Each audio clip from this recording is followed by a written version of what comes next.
अफ़गानिस्तान फतह हो गया है। यानी वो तालिबान जो 20 साल पहले अफ़गानिस्तान से उनको बेदखल किया गया था, उनको हटाया गया था और अमेरिका ने नेटो की फ़ौजों के साथ मिलकर अफ़गानिस्तान पर एक हमला किया था।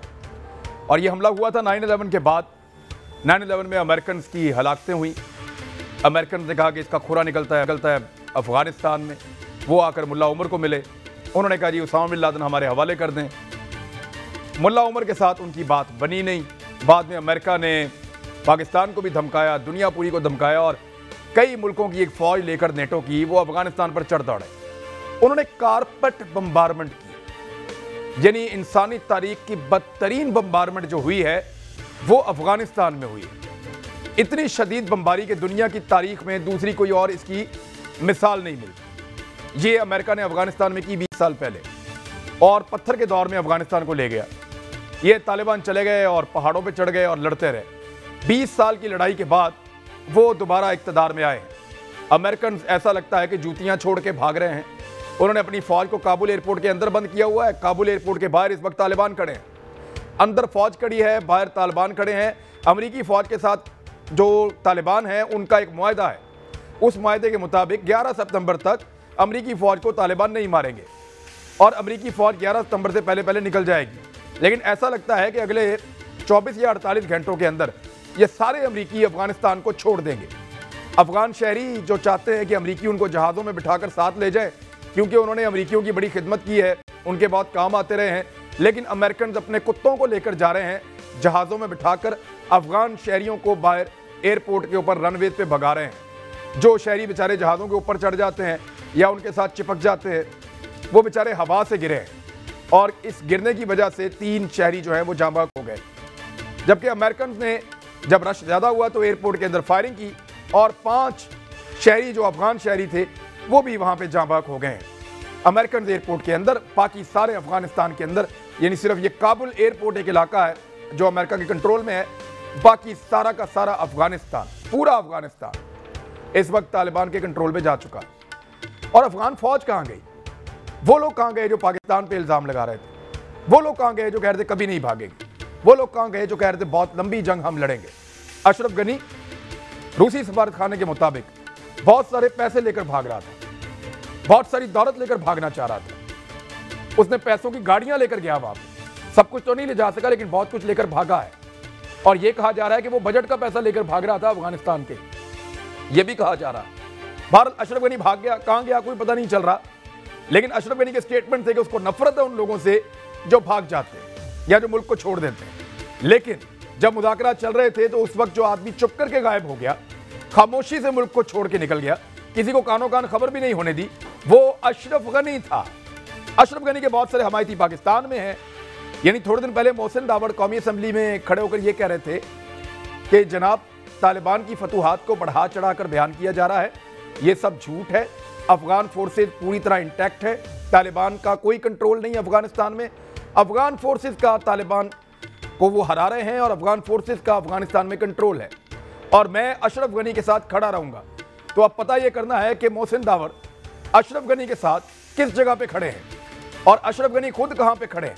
ये बड़े सवालात हैं। कुछ बड़ी चीजें हुई हैं, उनमें एक तो यह है कि चीन ने तालिबान के साथ ताल्लुकात का इशारा दिया है, रूस ने तालिबान के साथ ताल्लुकात का इशारा दिया है, बल्कि बड़े क्लियर स्टेटमेंट दिए हैं। वज़ीर आज़म पाकिस्तान ने इसको गुलामी की जंजीरें तोड़ने के मुतरादिफ करार दिया है, जबकि अमेरिका से भी ये इशारा आ गया है कि अगर तालिबान इन क्राइटेरिया पे, वो कुछ चीजें कह रहे हैं, पूरा उतरते हैं तो हम तालिबान की हुकूमत को तस्लीम कर लेंगे। अब ये 3 बड़ी ताकतें हैं, तीनों एटॉमिक पावर्स हैं, तीनों अपने अपने तौर पे सुपर पावर होने के दावेदार हैं, अमेरिका, रशिया और चीन। वो अगर तालिबान के साथ इस तरह के ताल्लुकात रख रहे, then what should Pakistan do? India को तो सांप सूंघ गया, उनकी तो बहुत बुरी हालत है। उनका मीडिया कल से मातम कर रहा है, अजीबोगरीब खबरें दिखा रहा है। जो अशरफ गनी भाग गया था उसको दिखाया जा रहा है कि वो शायद तालिबान को गले लगा रहे हैं और अजीबोगरीब खबरें जो हैं वो इंडिया ने दी हैं। और इंडिया को तालिबान ने इवन धमकाया भी है ये कहकर कि अगर आप कोई फौजी एडवेंचर करना चाहते हैं तो याद रखिएगा कि यहाँ बाकी लोगों का क्या अंजाम हुआ है, तो आपका उससे मुख्तलिफ नहीं होगा। तो भारत में एक मातम है या पाकिस्तान में कुछ खूनी लिबरल्स हैं जो बेचारे रो रहे हैं। ऐसा लगता है कि जैसे उनकी एक आस टूट गई है अमेरिका के जाने से, उनकी एक उम्मीद टूट गई है अशरफ गनी के भाग जाने से। हमदुल्ला मुहिब जो थोड़े दिन पहले पाकिस्तान को गाली दे रहा था, जो बाद में मियां नवाज शरीफ साहब का मेहमान बना, वो कहाँ है किसी को कुछ पता नहीं। वो किस महाज पे लड़ रहा है कोई नहीं जानता, और उसने क्या सीखा और क्या किया और कहाँ से बैठकर अब वो पाकिस्तान को गाली देगा, इसके बारे में अब क्या कहा जा सकता है। बहरहाल हम बातचीत का आगाज करते हैं। मेरे साथ जो मेहमान मौजूद हैं, तारिक फजल चौधरी साहब, PMLN से आपका ताल्लुक है, बहुत शुक्रिया डॉक्टर साहब ज्वाइन करने के लिए। शहजाद चौधरी साहब सीनियर तज्जियाकार हैं, हमारे साथ मौजूद है, बहुत शुक्रिया आपका ज्वाइन करने के लिए। मियां फारूक हबीब साहब, स्टेट मिनिस्टर पाकिस्तान तहरीक साहब, बहुत शुक्रिया आपका भी ज्वाइन करने के लिए। सबसे पहले एनालिसिस ले लेते हैं शहजाद चौधरी साहब का। चौधरी साहब, पाकिस्तान पे तो बड़े एलिगेशन लग रहे थे, अब सारा जो तनकीद का रुख है वो अमेरिका पे मुड़ गया पूरी दुनिया में, अशरफ गनी पे मुड़ गया पूरी दुनिया में, और अफगान फोर्सेस को लोग गालियां दे रहे हैं। इवन लोगों ने पत्थर मारे उनकी गाड़ियों को जब वो वापस जा रहे थे। ये अचानक ऐसे हो जाएगा कोई भी एक्सपेक्ट नहीं कर रहा था। एक्चुअली हुआ क्या सर? देखिए, पहली बात तो ये है कि जो ऑर्डर काबुल में था वो आज अगर पहले पता नहीं था तो अब पता चल गया कि ये एक इम्पोज्ड ऑर्डर था। ये अफ़गानियों का अपना बनाया हुआ निज़ाम नहीं था। अशरफ गनी एक प्रॉक्सी था। अफ़गान नेशनल सिक्योरिटी फोर्सेस जो थी वो डॉलर की फाउंडेशन पे, डॉलर की बुनियाद पे खड़ी थी। वो जब डॉलर बंद हो गया तो लोगों का, उनके सिपाहियों का कोई उसके अंदर इंटरेस्ट ना रहा, तो वो अपने मुल्क के लिए नहीं लड़ रहे थे, वो अपने मुल्क के लिए वर्दी नहीं पहनी हुई थी, उन्होंने डॉलरों के लिए वर्दी पहनी हुई थी। कि ये जो पूरे का पूरा इम्पोज निज़ाम था ये आपको तहलील होता हुआ नजर आया। जब तक वहाँ पे जब अमेरिकी फोर्सेस भी थी तो आपने देखा कि कम से कम 50% 50 से 52% इलाका फिर भी तालिबान के कब्जे में था, लेकिन एक मैनेज किस्म की सिचुएशन थी, एक स्टेलमेट था। अच्छा, उस स्टेलमेट को यूं ही ये जो रेत का एक ढेर, जिस तरीके से रेत भुरती है, इस तरीके से निज़ाम भुर के गिरा है। अफगान नेशनल सिक्योरिटी फोर्सेस भी शामिल, अमेरिका यूं ही यहाँ से गया, वो तमाम का तमाम जो निज़ाम था जिसके अंदर अशरफ गनी को वहाँ पे एक शक्ल के तौर पे, सदर के तौर पे बिठाया गया था, हमदुल्ला मुहिब उसका एक साइड पे बैठता था, अमरुल्लाह साले दूसरी तरफ बैठता था, ये निज़ाम ख़त्म होता हुआ आपको नजर आया। तो मेरी नज़र में ये फेलियर सबसे बड़ा, आज हमें सवाल सबसे बड़ा किया जा रहा है कि क्या जो बाइडन इसके जिम्मेदार हैं इस फेलियर का। मेरा ख्याल ये था पहले 2-4 दिनों के अंदर, पिछले वीक के अंदर, कि अमेरिका में बहुत ज्यादा लोग इसके बारे में कंफर्टेबल कोई ख्याल नहीं रखते ज्यादा। मेरा ख्याल है कम से कम मैं उस हद तक भी हैरान हुआ हूं कि किस किस्म का अमेरिका के अंदर से प्रेशर निकला।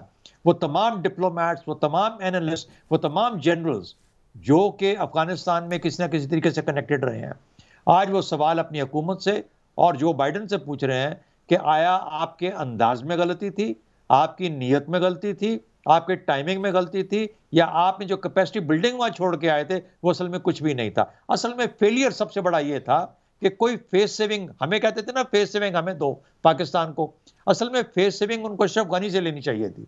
अशरफ गनी उनको फेस सेविंग प्रोवाइड कर सकता था। जहां पर वो फेल हुए इसलिए कि अशरफ गनी अगर कोई बातचीत कर लेता, कोई ऐसा 70-30% टाइप, 70-30% टाइप एक निज़ाम एग्री कर जाता, तो मेरा ख्याल है कि वहां पे फिर भी कोई उनका शक्ल रह जाती, कोई चेहरा रह जाता। वो भी खत्म हो गया उनका। तो मेरा ख्याल है कि मुकम्मल तौर पर आपको वियतनाम का एक रेप्लिकेशन नजर आई। आज लोग वियतनाम की तस्वीर CNN एक तरफ चलाता है और उसके बाद काबुल की चला रहा है। तो मेरा ख्याल है कोई फर्क रह नहीं गया। इससे बड़ी डिफीट इन द लास्ट, मेरे ख्याल में 40-50 ईयर्स, 50 साल के अंदर इससे बड़ी मिलिट्री डिफीट मेरा ख्याल है पूरी दुनिया ने कहीं नहीं देखी।